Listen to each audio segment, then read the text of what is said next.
Hello दोस्तों, स्वागत है आपका मेरे यूट्यूब चैनल परीक्षा प्लान में। तो कैसे हैं आप लोग? आई होप अच्छे होंगे। तो जैसा कि आप लोगों को पता है कि हिंदी के इंपॉर्टेंट टॉपिक मैं पढ़ा रही हूं, क्योंकि हिंदी के सभी प्रीवियस ईयर के क्वेश्चन मैं पहले ही कंप्लीट पढ़ा चुकी हूं और अब मैं इंपॉर्टेंट टॉपिक पढ़ा रही हूं। तो पिछले वीडियो में मैंने अलंकार टॉपिक आप लोगों को डिटेल में पढ़ाया था। एक क्विक रिविजन टेबल भी आप लोगों को दी थी, जिसमें मैंने शॉर्ट ट्रिक लिखी हुई थी। आज मैं अलंकार से संबंधित महत्वपूर्ण प्रश्न लेकर आई हूं, क्योंकि मैंने आपको पहले ही बताया है कि एक टॉपिक कंप्लीट होने के बाद उस टॉपिक से संबंधित जितने भी महत्वपूर्ण प्रश्न होते हैं उन प्रश्नों को मैं लेकर आती हूं, ताकि आप लोगों का जो टॉपिक है वो अच्छे से तैयार हो जाए। तो चलिए वीडियो को शुरू करते हैं। आज मैं अलंकार से संबंधित महत्वपूर्ण प्रश्न लेकर आई हूं। तो चलिए वीडियो को शुरू करते हैं। वीडियो देखने के बाद यदि आपको अच्छा लगे, हेल्पफुल लगे, तो वीडियो को लाइक और शेयर कीजिएगा, और यदि आप चैनल पर नए हैं तो चैनल को सब्सक्राइब कर लीजिए। ईवीएस के जो टॉपिक हैं, यानी टॉपिक वाइज प्रैक्टिस चल रही है। पहले मैंने ईवीएस के प्रीवियस ईयर के क्वेश्चन पढ़ा दिए थे, फिर इंपॉर्टेंट क्वेश्चन की प्रैक्टिस करवाई थी, और अब टॉपिक वाइज प्रैक्टिस चल रही है। तो आप लोग वो वीडियो भी जरूर देख लीजिएगा। चलिए आज के वीडियो को शुरू करते हैं। पहला प्रश्न दिया गया है, इस काल हमारे क्रोध के तन कांपने लगा उनका, मानो हवा के जोर से सोता हुआ सागर जगा।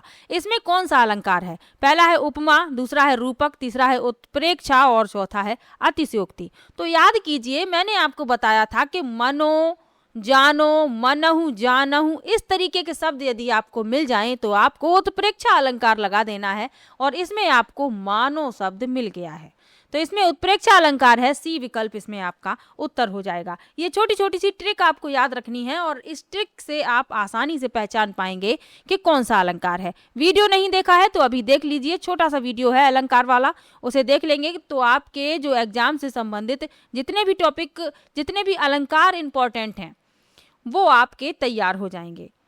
जो यूपी टेट में अभी तक पूछे जा रहे हैं वो सभी अलंकार मैंने पढ़ा दिए हैं। चलिए अगला प्रश्न है, बांधा था विधु को किसने इस काली जंजीरों से, मणि वाले फड़ियों का मुख क्यों भरा हुआ हीरों से। इसमें कौन सा अलंकार है? पहला विकल्प है रूपक, दूसरा है अतिशयोक्ति, तीसरा है श्लेष और चौथा है विरोधाभास।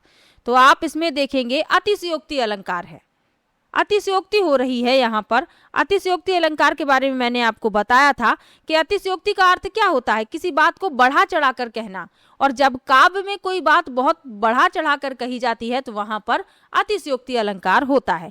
तो इसमें आपका जो विकल्प होगा वह भी विकल्प हो जाएगा अतिशयोक्ति, यानी बढ़ा चढ़ा कर कहना बहुत ही ज्यादा अपनी बात को, तो वहां पर अतिशयोक्ति अलंकार होता है।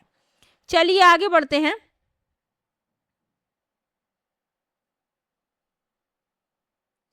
अगला प्रश्न है, रहमन पानी राखिए बिन पानी सब सून, पानी गए ना उबरे मोती मानुष चून। इसमें कौन सा अलंकार है? पहला है श्लेष, दूसरा है उत्प्रेक्षा, तीसरा है रूपक और चौथा है अनुप्रास। तो इसमें कौन सा अलंकार है? याद कीजिए, ये वाला उदाहरण भी मैंने लिया था। जिसने भी वीडियो देखी है उसे जरूर पता होगा।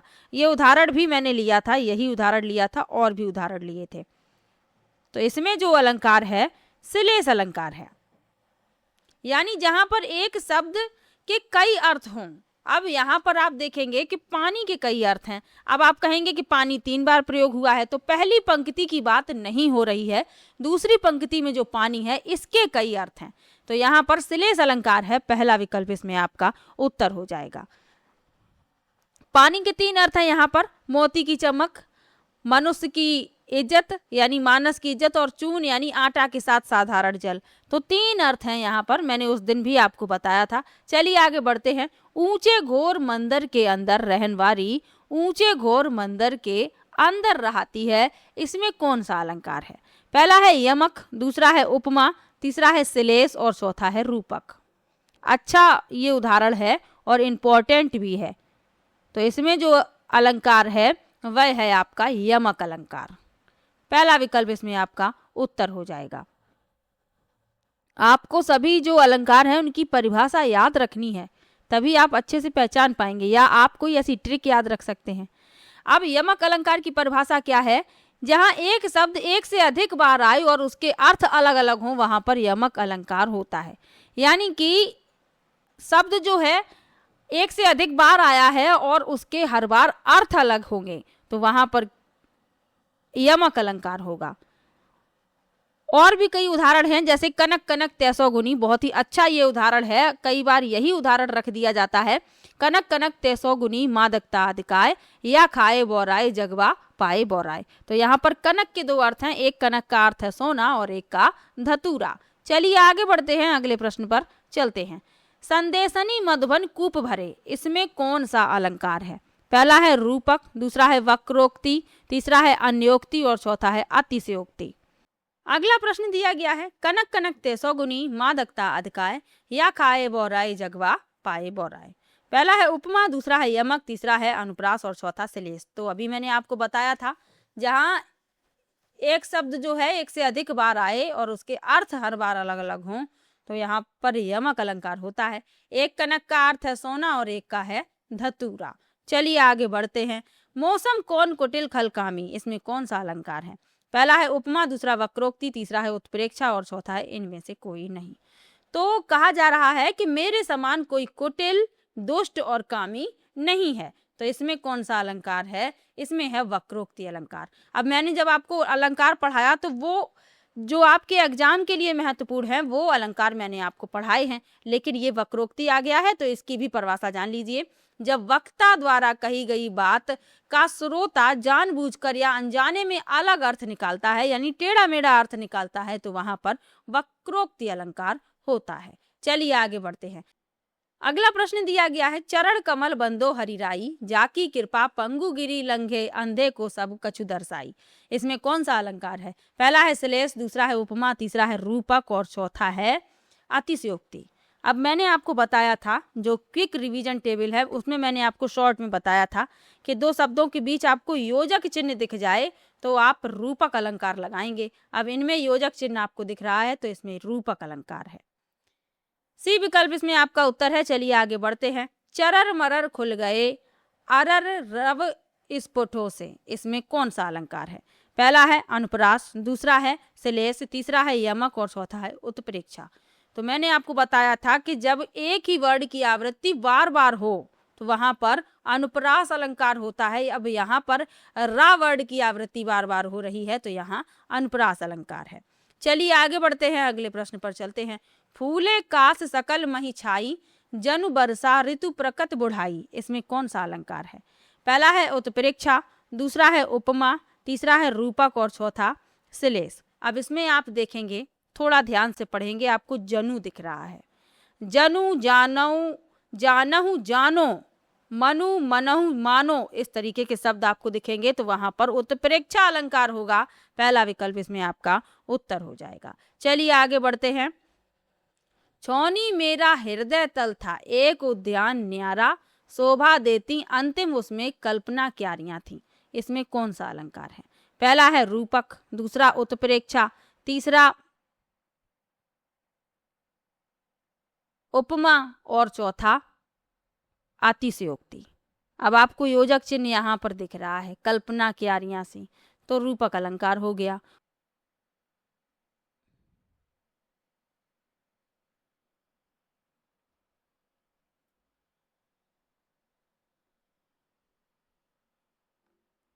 अब रूपक अलंकार की आपको परिभाषा भी याद रखनी है, जहां उपमेय और उपमान का भेद समाप्त हो जाता है। यानी उपमेय जो होता है जिसकी तुलना की जाती है, उपमान क्या होता है? जिससे तुलना की जा रही हो।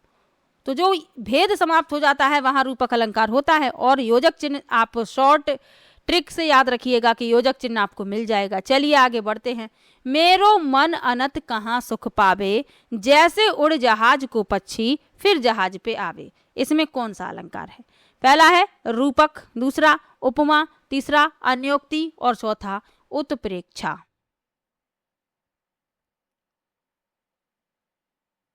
तो इसमें जो है उपमा अलंकार है। तुलना की जा रही है कि मेरो मन अनंत कहाँ सुख पावे, कि जो मेरा मन है वह कहाँ सुख पाएगा, जैसे उड़ जहाज को पक्षी फिर जहाज पे आवे। यहाँ तुलना हो रही है और जहाँ तुलना होती है वहां पर उपमा अलंकार होता है। चलिए आगे बढ़ते हैं। सोहत ओढ़े पीतपट, श्याम सलोने गात, मनहु नील मणि शैल पर आतप पर्यो प्रभात। पहला है उत्प्रेक्षा, दूसरा है यमक, तीसरा है रूपक और चौथा है भ्रांतिमान। अब फिर आपको बिल्कुल भी परेशानी नहीं होगी तो क्योंकि यहाँ पर मनहु शब्द आपको मिल गया है और उत्प्रेक्षा अलंकार हो जाएगा। पहला विकल्प इसमें आपका उत्तर है। अगला प्रश्न है, कबीरा सोई पीर है, जे जाने पर पीर, जे पर पीर न जानई सो का फिर बेपीर। इसमें कौन सा अलंकार है? पहला है उपमा, दूसरा यमक, तीसरा रूपक और चौथा अनुप्रास। तो यहां पर जो है यमक अलंकार है। पीर, पीर जो शब्द प्रयोग हुए हैं इनके अर्थ अलग अलग हैं। यमक में क्या होता है कि दो या दो से अधिक बार शब्द प्रयोग होता है लेकिन उसके हर बार अर्थ अलग होते हैं। तो वहां पर कौन सा अलंकार हो जाता है? यमक अलंकार हो जाता है। चलिए आगे बढ़ते हैं, अगले प्रश्न पर चलते हैं। नाक का मोती अधर की कांति से, बीज दाड़िम का समझ कर भ्रांति से, देख कर सहसा हुआ सुख मौन है, सोचता है आप सुख यह कौन है। इसमें कौन सा अलंकार है? पहला है यमक, दूसरा रूपक, तीसरा विभावना और चौथा भ्रांतिमान। तो इसमें जो है भ्रांतिमान अलंकार है। डी विकल्प इसमें आपका उत्तर हो जाएगा। चलिए, जहां भ्रांति उत्पन्न हो जाए वहां भ्रांतिमान अलंकार हो जाता है। जुग रोज तेरे आली, नित नित अधिक बढ़ाए, अब इन भुज लतिका में एरी नाही समाए। इसमें कौन सा अलंकार है? पहला है रूपक, दूसरा उत्प्रेक्षा, तीसरा यमक और चौथा अतिशयोक्ति। तो इसमें जो है अतिशयोक्ति हो रही है, बात को बढ़ा चढ़ाकर बताया जा रहा है।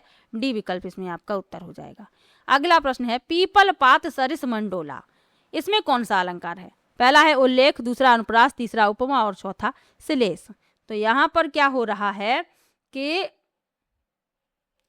तुलना हो रही है कि पीपल के पत्ते की तरीके से मन डोल रहा है, तो यहाँ पर उपमा अलंकार हो जाएगा। सी विकल्प इसमें आपका उत्तर है। अगला प्रश्न है, तेरी बरछी ने खलन के। इसमें कौन सा अलंकार है? पहला है अतिशयोक्ति, दूसरा विभावना, तीसरा यमक और चौथा श्लेष। तो तेरी बरछी ने यहाँ पर यमक अलंकार है। सी विकल्प इसमें आपका उत्तर हो जाएगा। चलिए आगे बढ़ते हैं, अगले प्रश्न पर चलते हैं। शेष महेश गणेश दिनेश, सुरसहु जाहि निरंतर गावे। इसमें कौन सा अलंकार है? पहला है अनुप्रास, दूसरा है रूपक, तीसरा है यमक और चौथा है भ्रांतिमान। तो सा वर्ड की आवृत्ति हो रही है, यहाँ पर अनुप्रास अलंकार हो जाएगा। पहला विकल्प इसमें आपका उत्तर है। अगला प्रश्न है, चिर जीवो जोरी जुरे, क्यों ना स्नेह गंभीर, को घटिए ब्रस भानुजा वे हलधर के वीर। इसमें कौन सा अलंकार है? पहला है श्लेष, दूसरा है उत्प्रेक्षा, तीसरा है यमक और चौथा है रूपक। तो यहाँ पर श्लेष अलंकार है। पहला विकल्प इसमें आपका उत्तर हो जाएगा।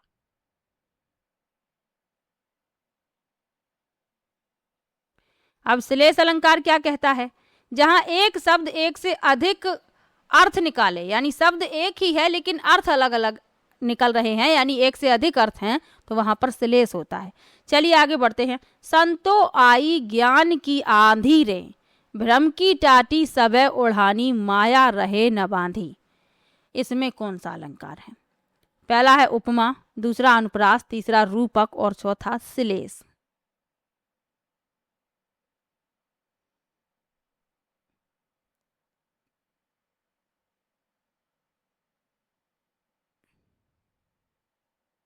तो इसमें जो आपका अलंकार है वह आपका रूपक अलंकार है। सी विकल्प इसमें आपका उत्तर हो जाएगा। चलिए आगे बढ़ते हैं। बंदौ गुरु पद कंज कृपा सिंधु, नर रूप हरि महामोह तमपुंज जासु बचन रवि, रविकर निकर। इसमें कौन सा अलंकार है? पहला है रूपक, दूसरा है उपमा, तीसरा है अनुप्रास और चौथा वक्रोक्ति।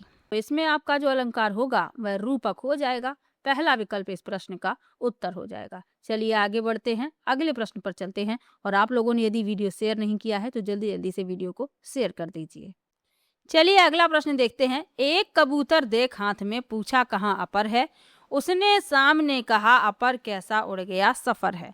इसमें कौन सा अलंकार है? पहला है रूपक, दूसरा है यमक, तीसरा है श्लेष और चौथा उपमा। तो इसमें जो अलंकार है वह श्लेष अलंकार है। सी विकल्प इसमें आपका उत्तर हो जाएगा। चलिए आगे बढ़ते हैं, अगले प्रश्न पर चलते हैं। दिवासान का समय, मेघमय आसमान से उतर रही है संध्या सुंदर परी सी, धीरे धीरे धीरे। इसमें कौन सा अलंकार है? पहला है उपमा, दूसरा है रूपक, तीसरा है मानवीकरण और चौथा है ये सभी। तो इसमें जो अलंकार है इसमें ये सभी अलंकार है। इसमें उपमा भी है, इसमें रूपक भी है, इसमें मानवीकरण भी है। अगर उपमा और रूपक उदाहरण में ना होते तो मानवीकरण आपका उत्तर हो जाता, लेकिन इसमें ये सभी उत्तर होगा। डी विकल्प इस प्रश्न का उत्तर होगा। सोहत ओढ़े पीतपट, श्याम सलोने गात, मनहु नील मन शैल पर आतप पर्यो प्रभात। तो इसमें तो आपको बिल्कुल भी परेशानी नहीं होगी। मनहु शब्द जो लिखा है ये बता रहा है कि इसमें उत्प्रेक्षा अलंकार है। चलिए आगे बढ़ते हैं, अगले प्रश्न पर चलते हैं। तरनी तनुजा तट तमाल तरवर बौछाए।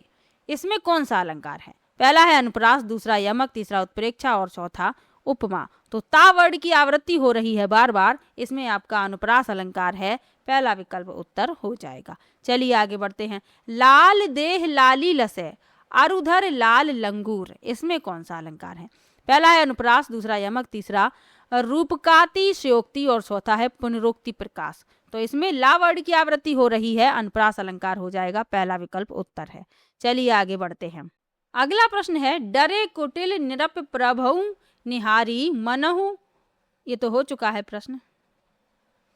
चलिए आगे बढ़ते हैं। बादल के काले काले केसों को देख निराले, नाचा करते हैं हरदम पालतू मोर मत वाले। इसमें कौन सा अलंकार है? पहला है अनुप्रास, दूसरा संदेह, तीसरा श्लेष और चौथा भ्रांतिमान।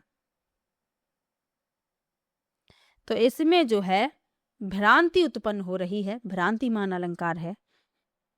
डी विकल्प इसमें आपका उत्तर हो जाएगा। चलिए आगे बढ़ते हैं। निरखय की पिनाक ने स्वपाप नष्ट करने को राम कर तीर्थ या शरीर निज छोड़ा है। इसमें कौन सा अलंकार है? पहला है उत्प्रेक्षा, दूसरा है उपमा, तीसरा है अतिशयोक्ति और चौथा है रूपक। तो इसमें उत्प्रेक्षा अलंकार है। पहला विकल्प उत्तर है। चलिए जल्दी जल्दी से प्रश्नों को देख लेते हैं, क्योंकि डिटेल में मैं आपको पढ़ा ही चुकी हूँ तो परेशानी वाली बात तो होनी नहीं चाहिए। अगला प्रश्न है, उपमेय में उपमान की संभावना होने पर कौन सा अलंकार होता है? पहला है उपमा, दूसरा है रूपक, तीसरा उत्प्रेक्षा और चौथा संदेह। तो उपमेय में उपमान की संभावना होने पर उत्प्रेक्षा अलंकार होता है। चलिए आगे बढ़ते हैं। सजना है मुझे सजना के लिए। इसमें कौन सा अलंकार है? पहला है विशेषोक्ति, दूसरा है निदर्शना, तीसरा यमक और चौथा है प्रतिवस्तुपमा। अब इसमें आप देखेंगे कि सजना है मुझे सजना के लिए, सजना शब्द 2 बार आया है, लेकिन दोनों बार इसके अर्थ अलग हैं। एक सजना का अर्थ है पति से, इसका अर्थ है, और एक है सजना यानी कि श्रृंगार करना। तो दोनों के अर्थ अलग हैं, यमक अलंकार हो जाएगा। सी विकल्प इसमें आपका उत्तर है।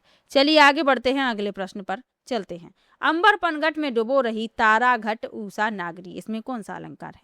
पहला है रूपक, दूसरा है निदर्शना, तीसरा है भ्रांतिमान और चौथा है प्रतिवस्तुपमा।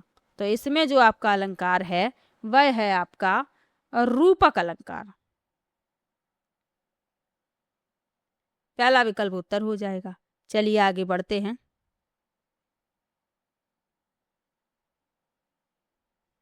गंगा सा पावन मन, इनमें कौन सा अलंकार है? पहला है विशेषोक्ति, दूसरा निदर्शना, तीसरा उपमा और चौथा प्रतिवस्तुपमा। अब सा लिखा हो, सी लिखा हो, से लिखा हो, सरिस लिखा हो, सम लिखा हो, समान लिखा हो तो वहां पर उपमा अलंकार होता है, तुलना की जा रही होती है। अगला प्रश्न देखते हैं। नवल सुंदर श्याम शरीर की, सजल नीरद सी कल कांति थी। इसमें कौन सा अलंकार है? अब यहाँ पर आप देखेंगे सी शब्द जुड़ा हुआ है, उपमा हो रही है, तो इसमें उपमा अलंकार हो जाएगा। विकल्प पढ़ने की जरूरत ही नहीं पड़ेगी। चलिए आगे बढ़ते हैं। मेरी भव बाधा हरो, राधा नागरी सोए, जातन की झाई पर श्याम हरित दुत होए। उपर्युक्त दोहे में कौन सा अलंकार है? पहला है अन्योक्ति, दूसरा यमक, तीसरा श्लेष और चौथा रूपक। तो इसमें जो अलंकार है वह है श्लेष अलंकार। तीसरा विकल्प इसमें आपका उत्तर हो जाएगा। श्लेष यानी एक शब्द एक बार लेकिन अर्थ अनेक हो, वहां पर होता है श्लेष। चलिए आगे बढ़ते हैं। उदित उदयगिरी मंच पर रघुवर बाल पतंग, बिकसे संत सरोज सब हर्षे लोचन भृंग। उपर्युक्त पंक्ति में कौन सा अलंकार है?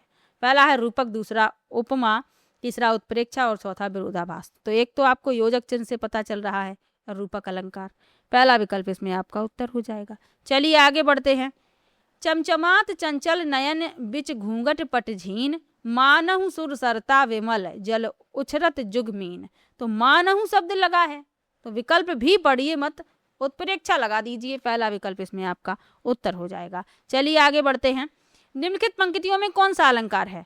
फुले कास सकल मही छाई, जनु बरसा ऋतु प्रकट बुढ़ाई। अब फिर से इसमें जनु शब्द लगा है भाई, उत्प्रेक्षा अलंकार हो जाएगा। विकल्प भी मत पढ़िएगा। इस तरीके का शब्द आपको मिल जाए जैसे मानो, जानो, जनु, जनो, जानहू, मानहू, ज्यों, ये शब्द मिल जाएं तो आप उत्प्रेक्षा लगा दीजिएगा। चरण कमल बंदो हरिराई, उपरोक्त में कौन सा अलंकार है? तो इसमें पहला विकल्प है उत्प्रेक्षा, दूसरा यमक, तीसरा रूपक और चौथा उपमा। तो इसमें योजक चिन्ह लगा हुआ है और ये प्रश्न रिपीट भी हो गया है, रूपक अलंकार है इसमें। सी विकल्प आपका उत्तर हो जाएगा। चलिए आगे बढ़ते हैं। उल्का सी रानी दिशा दीप्त करती थी, अब सी लगा हुआ है तो विकल्प पढ़ने की जरूरत ही क्या है, उपमा लगा दीजिए। डी विकल्प उत्तर हो जाएगा। चलिए आगे बढ़ते हैं, अगले प्रश्न पर चलते हैं। बालदि विशाल विकराल ज्वाल जाल मानी, लंकली लिबे को काल रसना पसारी है। इसमें कौन सा अलंकार है? पहला है उपमा और रूपक, दूसरा यमक और श्लेष, तीसरा उत्प्रेक्षा और अनुप्रास और चौथा अनुप्रास और यमक। तो इसमें उत्प्रेक्षा और अनुप्रास दोनों अलंकार हैं। सी विकल्प इसमें आपका उत्तर है। चलिए आगे बढ़ते हैं, अगले प्रश्न पर चलते हैं। बिनु पग चले सुने बिनु काना, कर बिनु कर्म करे विधि नाना। इस पंक्तियों में प्रयुक्त अलंकार है। पहला है विभावना, दूसरा है विशेषोक्ति, तीसरा असंगति और चौथा दृष्टांत। अब इसमें आपका विभावना अलंकार है जहां बिना कारण के कार्य संभव हो रहा हो, यहाँ मैंने परिभाषा लिख दी है। विभावना अलंकार वहां होता है जहां कारण के ना होने पर भी कार्य का होना पाया जाता है। अब यही तो लिखा हुआ है कि बिनु पग चले सुने बिनु काना, यानी बिना पैर के चल रहा है, बिना कान के सुन रहा है, तो विभावना अलंकार है। पहला विकल्प उत्तर है। अगला प्रश्न है। बीती विभावरी जागरी, अंबर पनघट में डुबो रही। ये प्रश्न जो है रिपीट हो गया है, रूपक अलंकार है इसमें। सी विकल्प उत्तर हो जाएगा। चलिए आगे बढ़ते हैं।